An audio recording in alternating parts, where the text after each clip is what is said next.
Welcome, everyone, to another edition of Stand Alone, where we go from being ordinary to extraordinary and really defining what does it mean to live an extraordinary life. I believe that when you talk to extraordinary people, it helps to elevate ourselves to a different level. And this is where you can really, become a leader of your life. And there's so many different areas that we need to lead, and we have great conversations with people in many different areas. Today, we're going to have a great conversation with Tim Shields. I was just talking to Tim and saying about what a phenomenal year I had in 2024, being able to travel, to experience the world.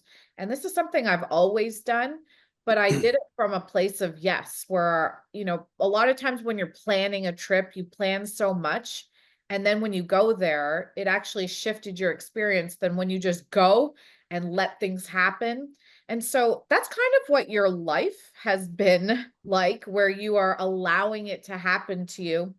Just reading about all of your experiences where you say, I went from volunteering at an orphanage in Tanzania, taking commercial and improv acting lessons in Seattle, working in Berlin for a global corporate behemoth, working in an Irish bar on Crete. Like all these things you're talking about, like in Vietnam and India, working with people that have, equivalent of 2 Nobel Prizes. So not only are you able to expand yourself by your experiences, you've also bumped in to some phenomenal people along the way that help to further expand your life. So I wanted to talk to you about that today.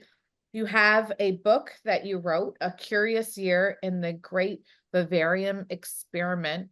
And people to a lot of people want this, they want the travel, they want the experience, they want, I think some of them want like an Instagram moment is really what they're traveling for. But let's Too bad go Instagram deeper. wasn't there when I was doing it. I could have I had more know. Yeah. moments. Well, let's go deeper today. Like what happens on a spiritual level when we travel? Because today I want us, your work that you did with Dr. Joe Dispenza, when he talks about like how we become superhuman, like supernatural. I hmm think all of us inside have something tugging at us. And until we go deep within, we don't really know ourselves, what we're created for, what we're capable of doing. And for a lot of us, travel allows us to get into the woodworks of what we have to look for within ourselves. And then the outside starts to reflect what we're finding internally. So I wanted to hear about your expertise with the people that the experiences that you have around the world, because the truth doesn't change. It just gets more profound. What have you found around the world? So first I want to say welcome and thank you for being here. Thanks for having me. Yeah, what brought you to this place of, you're working in the corporate world and you're like, actually, I'm not doing this anymore. And Yeah. then what brought you to that place? And then what made you do this deep work to then find deeper answers for your life? Well, I suppose part of my origin story is taking a big dose of mushrooms at a Grateful Dead concert at 17, kind of expanded my, awareness of the world. And I was like, whatever's going on here, it's so much bigger than just our little human experience. I would call it like an experience of unity consciousness now. And I just, at 17, that happened. I decided I wanted to be a writer. And I wanted to be a writer so bad I started asking to be used as an instrument of peace. But then I just start, you go to college and then afterwards, I I was a writing and philosophy major and I just thought somebody was going to pay me to travel the world when I graduated. I was a bit misinformed there. Yeah. So then you're in your 20s and you're just searching and doing all these things. And, I was chasing IPOs at the end of the dot-com bust in New York City. And I got passed up for 2 jobs in the World Trade Center in May 2001. And I was like, all right, I'm out of here. And uh, I left for Seattle in July 2001. But I always knew from a young age that because I was so committed to this vision, my new book is called Dream Tethering, 13 Keys to Creating the Life of Your Dreams. So before I had the language to wrap around tethering, I was tethered to this dream. And I knew that if I wanted to have big things to write about, I had to have big life experiences. And because of, let's say Steinbeck, Kerouac, people, Hemingway, reading these larger than life characters when I was younger, I was like, that is the life I want to live. But, I was stuck in debt for a long time and just spinning my wheels, but I was always writing, always writing. I mean, I started keeping a journal at 17. I probably have 60, plus 60 journals of my life on paper. So I was just performing this practice without knowing where it was going. I just, you know, as a writer, that's you sort of experience, taste, and express the world through the pen. So I was just always writing, writing, writing, trying to capture the environment, trying to capture the feeling, and so then I think in about 2010, my mom passed away after, a decade of kind of slipping with Parkinson's and dementia. My dad passed away in 2004.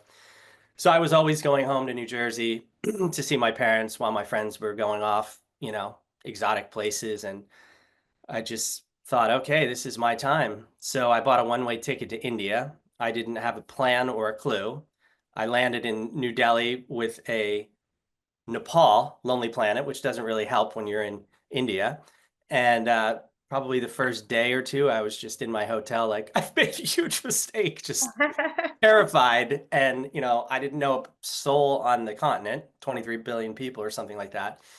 And, but the one thing I knew I was going to do was I was going to go up to Dharamshala, where the Dalai Lama and the Tibetan government is in exile. And I just heard it was a cool place for artists and expats. And I had kind of connected with a friend of my sister's, who, my house growing up was the house where we always had like the stragglers come in at holidays who had nowhere to go. And Pari was from India, and my sister was like, find Pari on Facebook. So I reached out to her and I was like, I just bought a ticket to India and I have no idea what I'm going to do. And I said, I've volunteered in Tanzania once, and I like to, if I'm going to go to a new country, volunteer because it's a good place to it's a good way to ground and find your way and meet locals. And then you sort of just start. One chapter in that book is called "Sometimes You're the Bumper and Sometimes You're the Ball," and it's like you're in a pinball machine when you're traveling. It's like you bounce off of some people, sometimes they bounce off of you, and you find your way. But I wound up saying yes to volunteering for this guy uh, who was running an eco ashram, and I didn't even know what that meant. And I thought I was just going to be sweeping floors or learning how to make hospital corner beds. And it turned out that he was India's most important environmental lawyer, won the equivalent of 2 Nobel Prizes in grassroots environmentalism, sued the state of India over the course of 20 years to create a green zone around the Taj Mahal. Every Friday, the Supreme Court of India was hearing special cases for him to defend the voiceless people of India and the environment. So he was really the grandfather of environmental law in India. And what he actually wanted was a grant writer. And I said, well, I've never written grants, but I'm a writer. All I have to do is look at the structure. And so I got to just trail this incredibly extraordinary guy for about a month and a half. And it's the first third of my first book, A Curious Year in the Great Vivarium Experiment, is in India. So I sort of fictionalized it. Um, it's a lot of it is true, but I was struggling at one point. Who's going to want to hear my story? Who am I to do this? And then one day I just woke up and I said, all right, I'm the only person that can tell this story. I'm going to do the best I can, and I'm going to turn it into fiction. So there's like a little bit of space between myself and the character.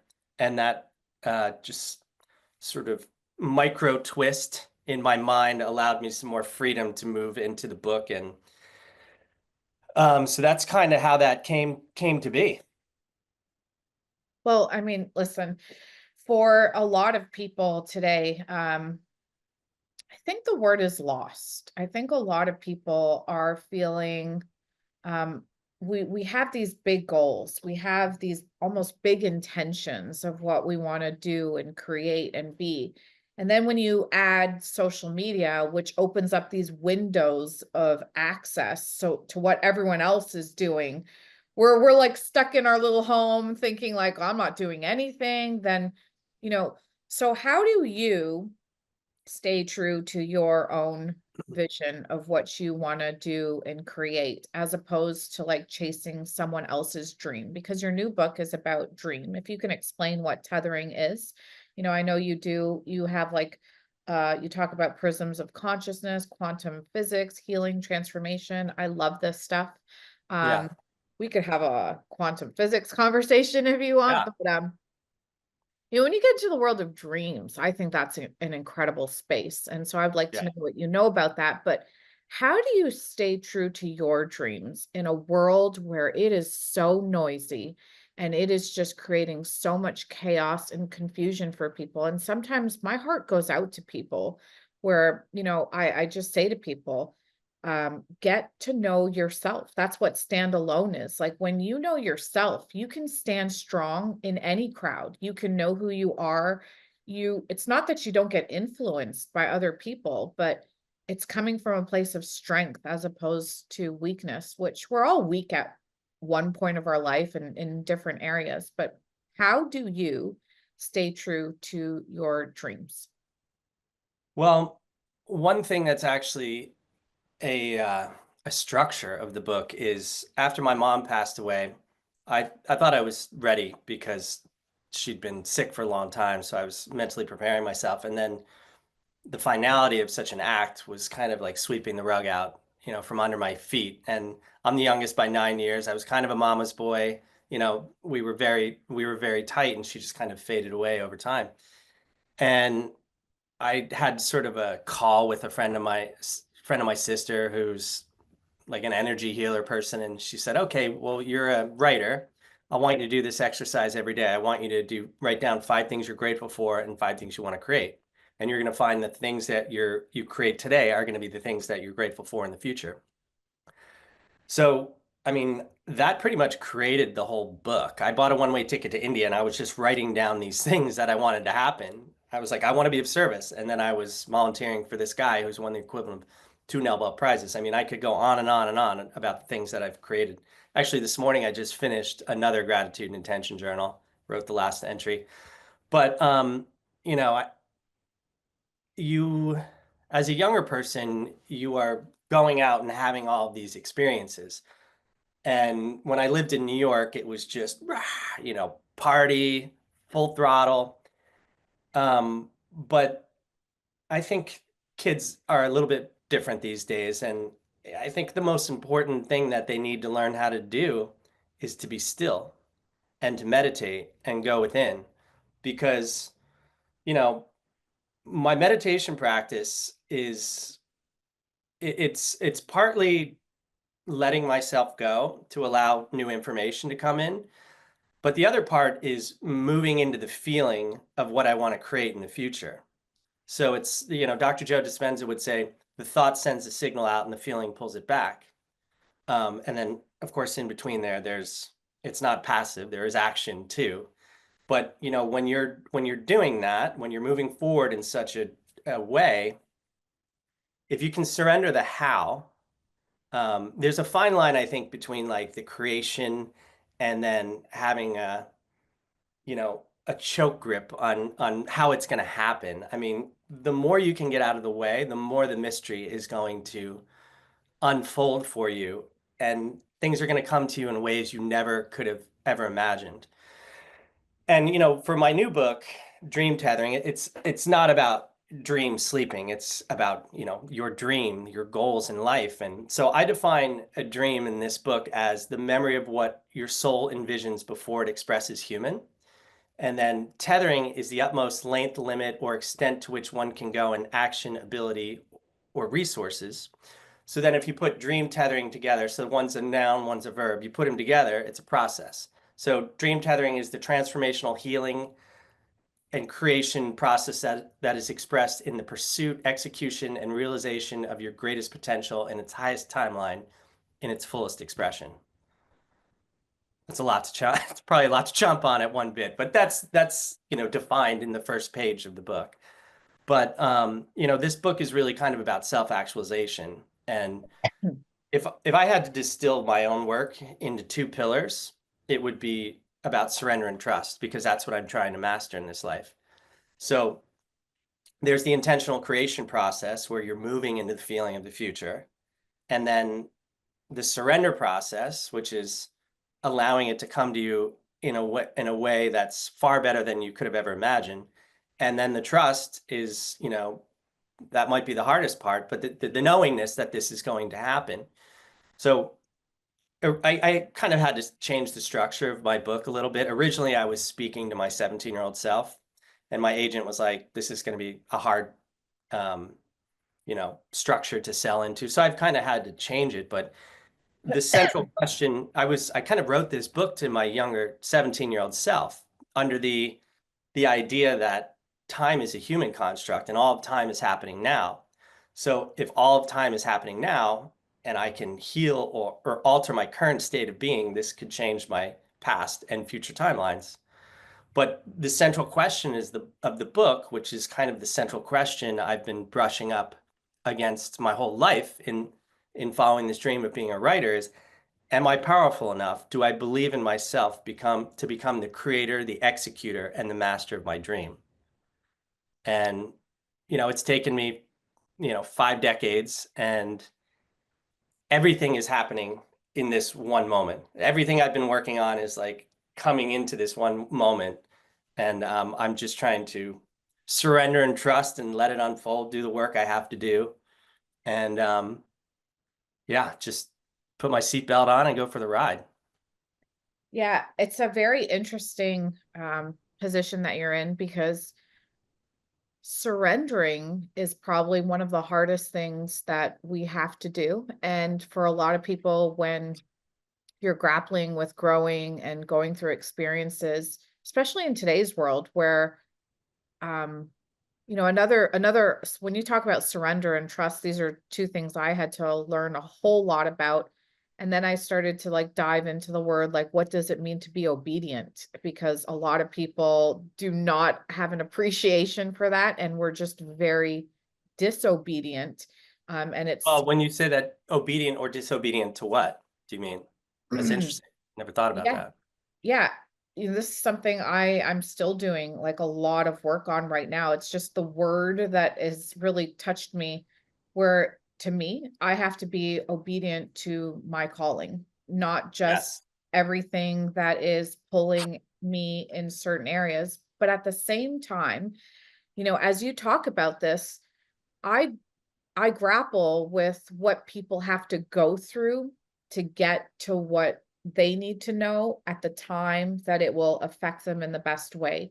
And sometimes if we get too much of the right information at the wrong time, it could hurt us, because Oh, our 100%. minds are not fully aware. And that's the beauty of life, right? That's the beauty of experience. That's the beauty of what people call failure. It's just like a point of our life where we can see things from a different perspective.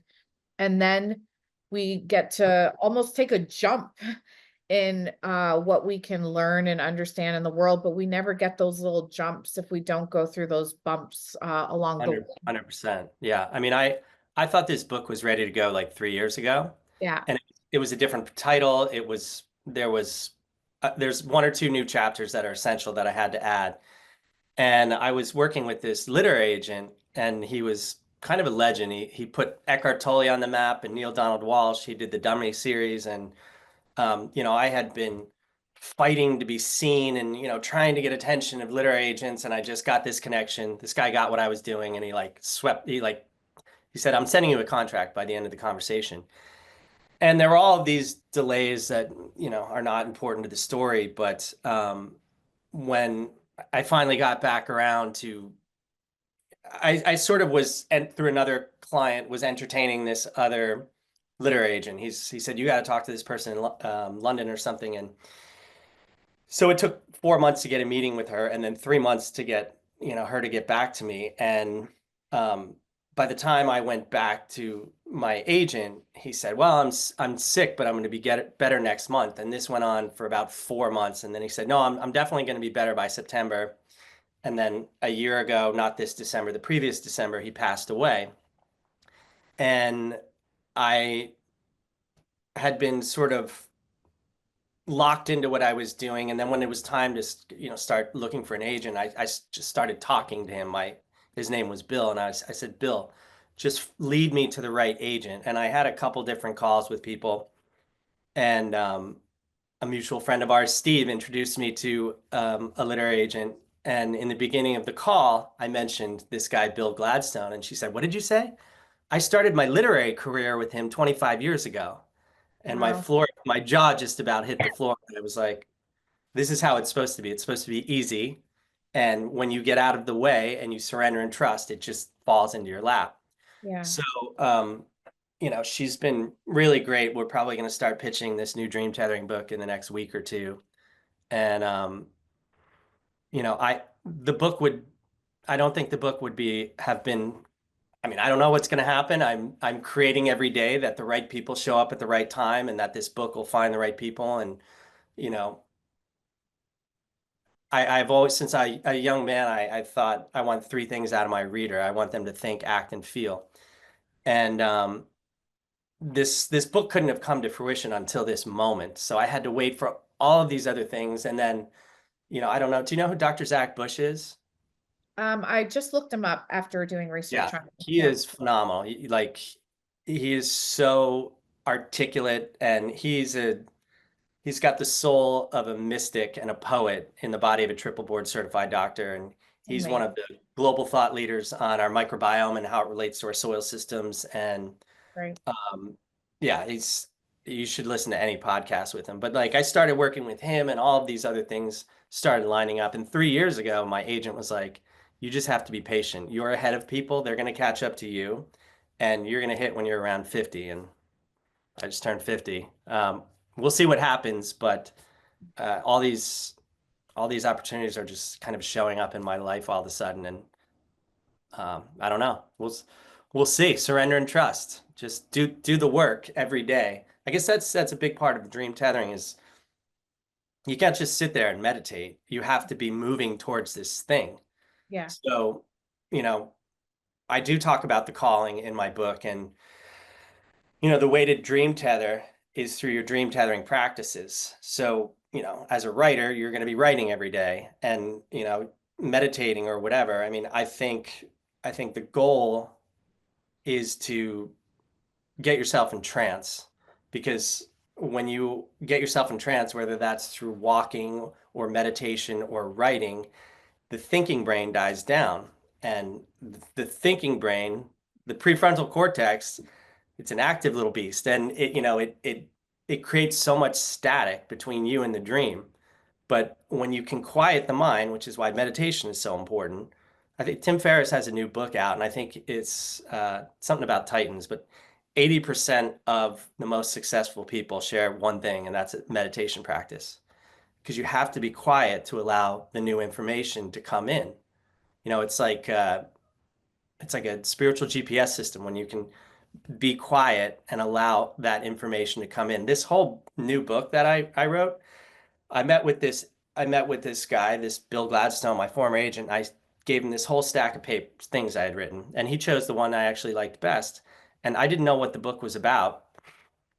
And I've been kind of calling Palm Springs my home base, even though it's sort of Seattle for a couple years. And I would just go for a walk up in this amazing, it's like this Native American land, and it is this beautiful palm canyon. And I would just put on my music, my headphones, and I'd, probably put on something either improvisational or melodic, something where I can get totally lost. And before I start the walk, I just ask myself the question I need a creative solution to. Like what's next in this book?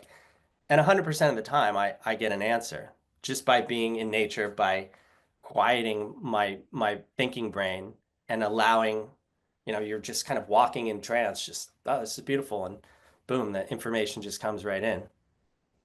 Where do you think this information is coming from?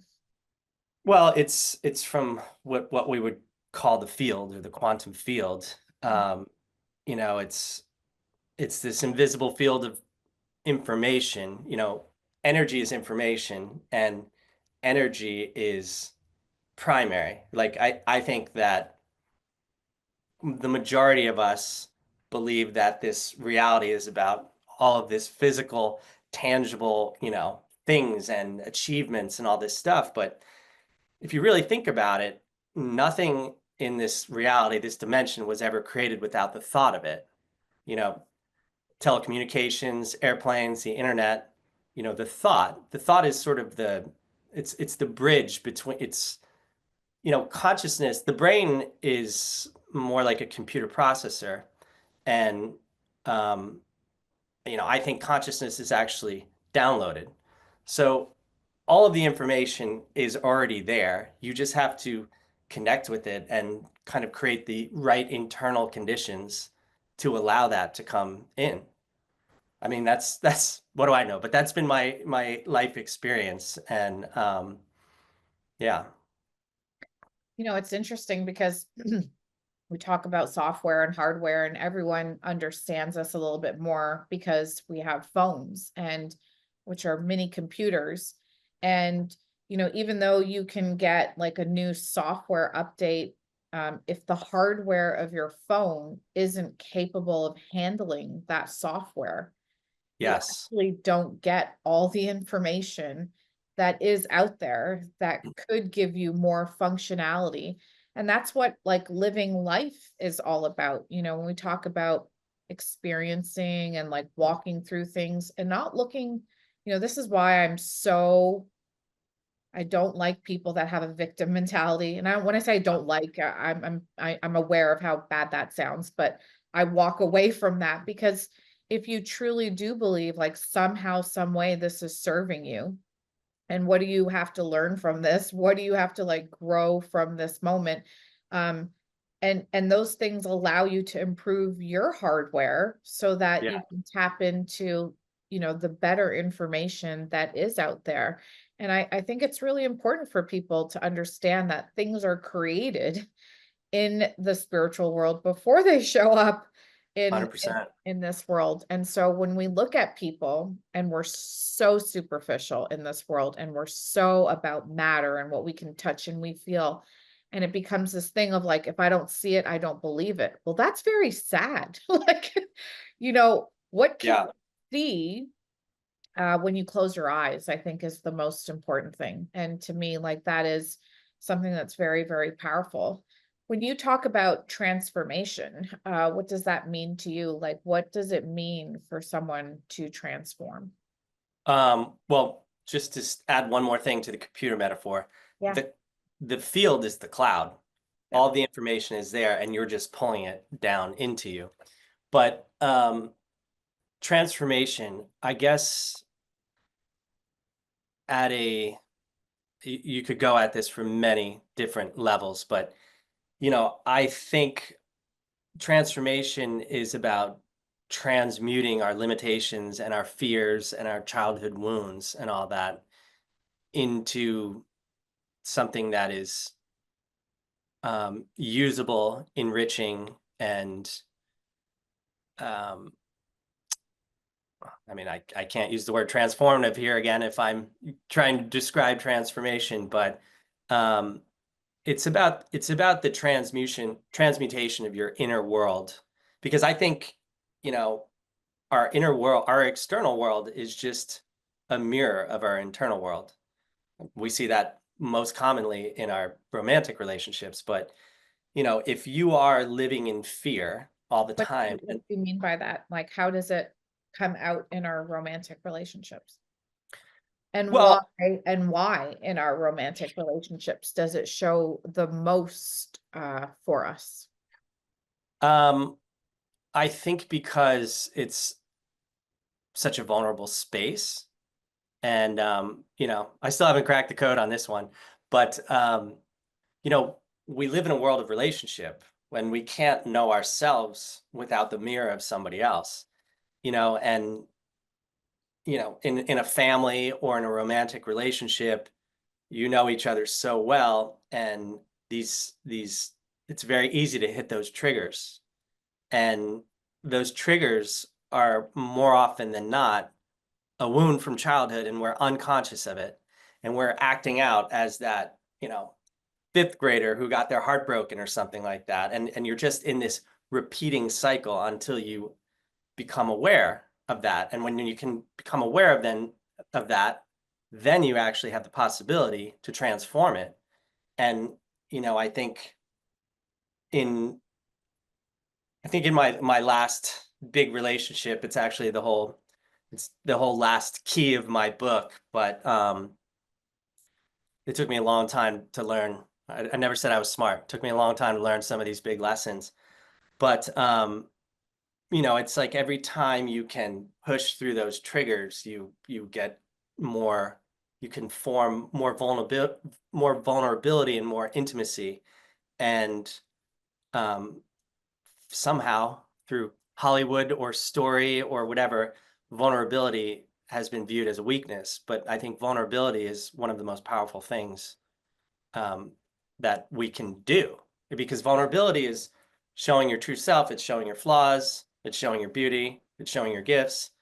But so many people probably put on these fronts to be this person for what they think their partner wants them to be. And it's like, here's my naked self, here's my naked soul, like this is who I really am, the flaws, beauty, perfections, imperfections. And I think when you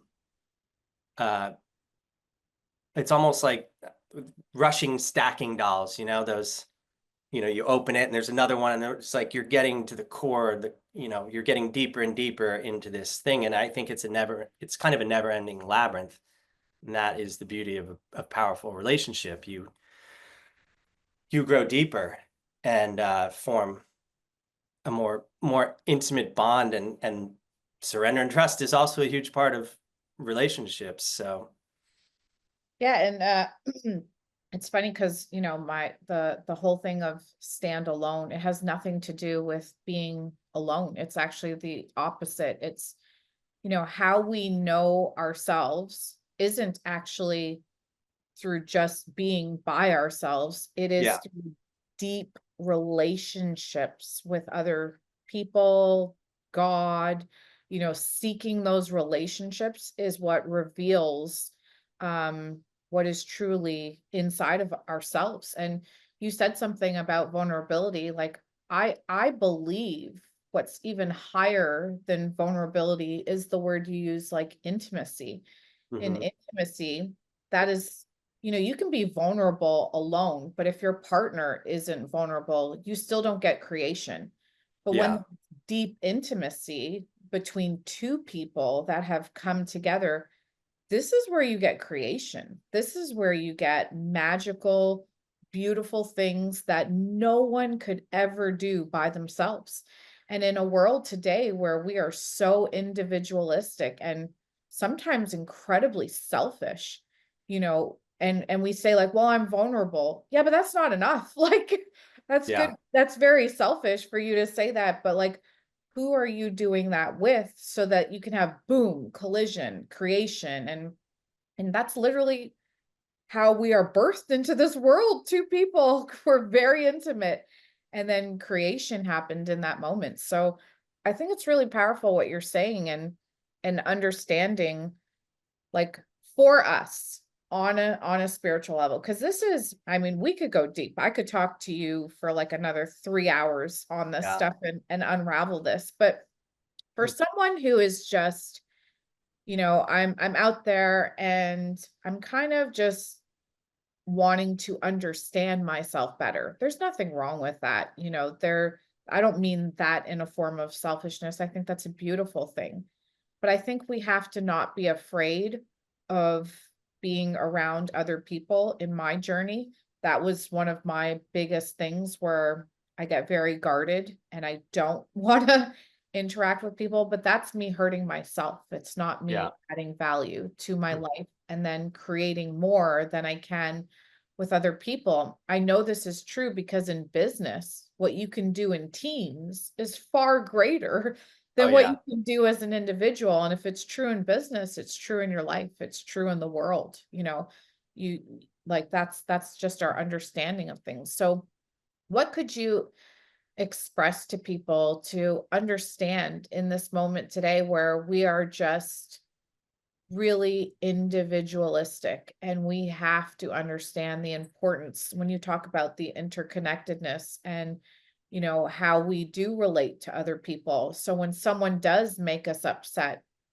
to sit back and say like, why is this making me upset right now? Instead of just looking at them like, I'm going to cut you off, I don't want to talk to you again. That is the way people are today, and it's very, very bad. Yeah. I have so much to say about what you just said, but on sort of the frequency scale of emotions, you would think love would be the highest, but authenticity is actually supposedly the highest version. So if you're not being your authentic self, you know,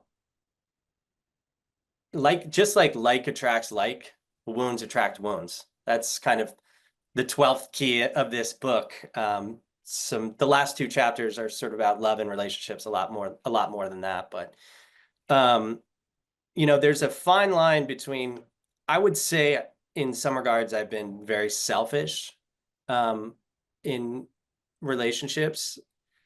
In some regards, I mean, I'm loving and will do whatever, but it's always kind of been about me and me focusing on my dream. So if I had gotten married younger, or which I could have done, I mean, there could have been a spot where I've been like, I think this is good enough. I would not be my truest, authentic, fully expressed self. So I've had to like listen, I've had to listen and trust that internal voice and, believe that when the time is right, it's going to happen, you know. And I think when you are your fullest expression of yourself and you actually love yourself, then that is the place where you partner at. Everything else is just kind of data points prior, you know. But I I think that you have to. I think a relationship has to provide like a safe space for you to both be the authentic expression of yourself and not just become a satellite of the other person. Or you have to have your own sort of individual lives and passions, and the goal is for those to coexist, kind of, if you think of like the yin yang symbol. There are two halves that make one whole. So you know it's a fine line between being selfish in following your dreams, and then of course there's a different kind of selfishness. But again, I think it comes down to authenticity, surrender, and trust. It always comes down to surrender and trust for me, because again, it's like, am I powerful enough to make this dream a reality? And I believe this is a dimension of thought, and thought is energy, and energy is primary before matter. So if I keep feeding these feelings and thoughts into the field of who I want to be and what I want to create, I said in this book, when you move into the alignment of yourself, which is mind, body, and spirit, and you do that through right actions, right thinking, right feeling, and right speech, you become like the boring machine, like a machine that tunnels. And like when you become the boring machine, matter conforms to your will. So I think the more in alignment you are, the more matter conforms to your will, the more unbelievable opportunities that seem to show up out of nowhere, or synchronicities and serendipities. But it's like you created that in the field. You created that in your meditation. You created that in your actions. You created that in your speech, your thinking. So, I mean, this is my philosophy. This is the way I've been living my life. It seems to be working, but what do I know? What do you believe grace is? Wow, that's a really powerful question. Um, I believe it is, how do I articulate this? It is a selfless, um, loving, selfless lovingness from God or the universe or whatever you want to call it. Um, that's a really good question. I haven't thought about that in a long time. There was a moment where I was on a big grace kick, but I might have to sit down and articulate that today with the pen and paper. But it is being loved just for the sake of who you are, I think, and your being and your earnestness and your pursuit of your passions and your love in life. Yeah, I What think do you that's, think of it? it's a love so deep that I didn't do anything to deserve it. It was just Beautiful. given to me and I accept it and I cherish it. And I want to be able to like learn how to do that for others. And this is what I had to learn in my journey of, you know, not being too judgmental and not being too harsh with people. And, in the Bible, it talks about having a gentle spirit. In the world of business, I don't have a gentle spirit all the time. And I had to learn this. I had to like move through it. And when people make mistakes, it's to know like that no one's perfect. None of us have all the answers, but we can still have the power to create, but then still to have the humility to know there are other forces more powerful than myself to just think like I don't need anyone and I'm doing this on my own and I created this. Sometimes I've been given blessings that I don't know why I was given those blessings, and I'm not Yeah. going to lose them. I'm going to share them. I'm going to multiply them out. And that's how we make the world a better place and a better space for all of humanity instead of us being very like, I did this on my own, you do it on your own, figure it out type of mentality. Yeah. I love that. A love so deep. I at 17, like I said, I wanted to be a writer so bad. I started asking to be used as an instrument of peace. And then I started adulting and I was just chasing like trying to make a living in New York City, and Hey, we all have to do that. We all yeah, have to go through that. going out 4 or 5 nights a week and somehow getting up to go to work and everything. But around 35, I think I was like, oh my God, I used to ask to be used as an instrument of peace. And I started doing that again. And then it was like, boom, I connected with Joe Dispenza. That's And awesome. How yeah, is he working with him? He's phenomenal in terms of his work, what he personally did for his life and his journey of yeah, teaching himself how to walk again. yeah. I mean, it was a dream, I think like my mother sort of was pulling some strings from the other side to line that up. She always thought I should be a writer or a teacher. And I first met Dr. Joe at a workshop in 2010, and it was maybe 100 people or something. And I went with my two sisters, and one of them kept standing up, and he's like, "You, I want to talk to you." What I do? He's like, "What's going on with you?" I said, "Oh, I hurt my back sleigh riding with my kid." And he said, "Okay, well, let's go find a room," because he was a chiropractor.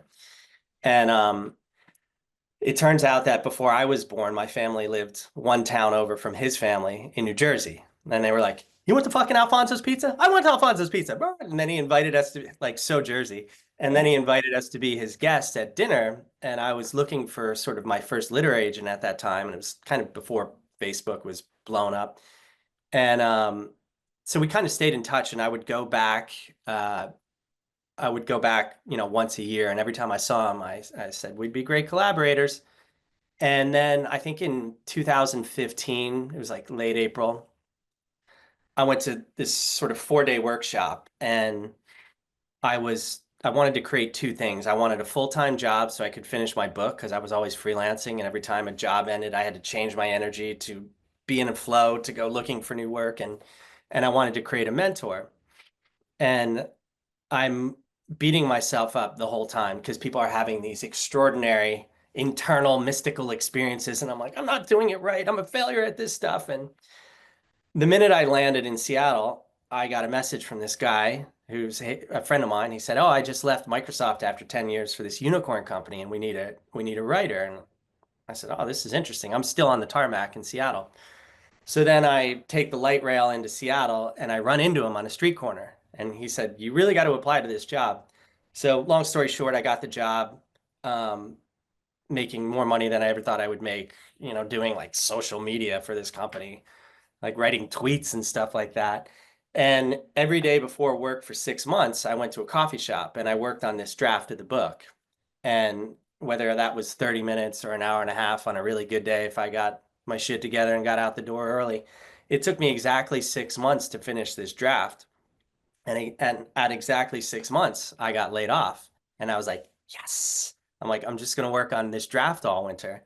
And I was so lit up, from an internal aspect. I didn't really care about the job. Yeah, the salary was great. But my passion was to complete this book. It's like the self-actualization, it's the fulfillment of my 17-year-old dream. And I walked out of the building for the last time and I just said out loud, I said, what amazing thing's about to happen to me? And about 3 minutes later, I got a text from Dr. Joe Dispenza's assistant. And he was like, hey, Dr. Joe's in the Middle East, but he'd like to talk to you about helping him, helping him on his blogs. And I did that for about 9 months. And then he asked me to help him with becoming supernatural. And I mean, it was a total dream. He asked me to work on it. And I said, he's like, you think you can take this on? And I was like, watch how fucking fast I quit my job. So the next job I got, I kind of faked my way into a director role. And I was just completely immersed and engrossed in this material for 6 months. I'd be walking, he'd send me lectures, and I'd just be walking around Seattle listening to like 5 of his best lectures on time and space just to get so deep into this material. And yeah. And then actually, Dr. Zach Bush, do you know what a mind movie is in Dr. Joe Dispenza's work? It's, Yeah. yeah, it's for anybody who doesn't know, it's kind of like a digital vision board. And I heard one time Zach Bush talk on this podcast, and I was like, who the hell is this guy? I got to work with this guy. And I put Zach in my mind movie, and it said, I work with the best people in the world. And it was an image of him. So probably 2023 at some point, I got invited to this it was about 14 people research thing at UCSD. And I knew Zach was going to be there. And I'm like stalking him like a cheetah stalks a gazelle on the Serengeti. When's my moment, And we were walking to the lab and there was 4 of us. And he said, so how are you involved in this? And I started fumbling over my words and I said, well, I was trying to come up with something clever, but I have nothing. And then my friend Hillary was like, he used to help Dr. Joe with writing and everything. And he was like, really? Are you available? And I was like, as a matter of fact, I am. I've been waiting for you, fella. And, by the time we got to the lab, he had asked me for my number and then that was that. I mean, it took about 26 months to manifest, but and it wasn't even something that I put effort into every day, but I think it was something perhaps I'd been thinking about for so long and so passionately connected to his Yeah. material. And he's somebody that I wanted to learn from. Like I like to work with people that I'm gonna learn things from. So yeah, that'll be out hopefully in September 2025, his first book. That's so amazing. And I think what else is incredible is just the spirit that you have to surrender to people as a student under a teacher, which I think the world needs more of. Like sometimes all of us want to be a teacher. And to be a great teacher, you have to first be a great student. And I think that's helped me a lot, just really learning from great, great people and just giving them that reverence, that Yeah, honor, that respect, which I think is such a powerful thing for young people to understand. There's like such a gift to be surrounded by people with a lot of knowledge, and they can share with you once you surrender to them. yeah, Um, and then that trust gets built into that relationship, and then it feeds into you so that you can help teach also. So I think that's really, really nice. It's been a great conversation. Where can people find you if they want to like My website is therealtimshields.com, and that's also Instagram, TikTok, YouTube. If you want to sign up on my website, I'm going to be launching a new podcast soon called The Inciting Incident. And I've got a lot of people in sort of my space and my field, um, some pretty, actually also professional athletes, and because I've always been interested in that moment that alters a person's trajectory from Sure. sort of, like you say, the ordinary to the extraordinary. And then between the inciting incident and the public figure today is, Yep. how did they dream tether? How did they Yeah. make this happen? So I'm pretty excited about that. And yeah, those are the main things. Give a follow. I just started finally. I was very resistant to social media, but giving it a whirl. I know. And it's okay. Like the fact that you are resistant to it is a good thing because Mhm. but yes, we kind of have to surrender and then add more value to the space um Yeah. than most are doing. So I think that's a great Mhm. thing. Well, thank you for your time today. Thank you for your expertise. Thank you for your knowledge and sharing with us so we could become better one day at a time. Thank you. Well, thanks for having me. It was a privilege, and I really enjoyed our conversation. I'm gonna be thinking a lot more about grace today.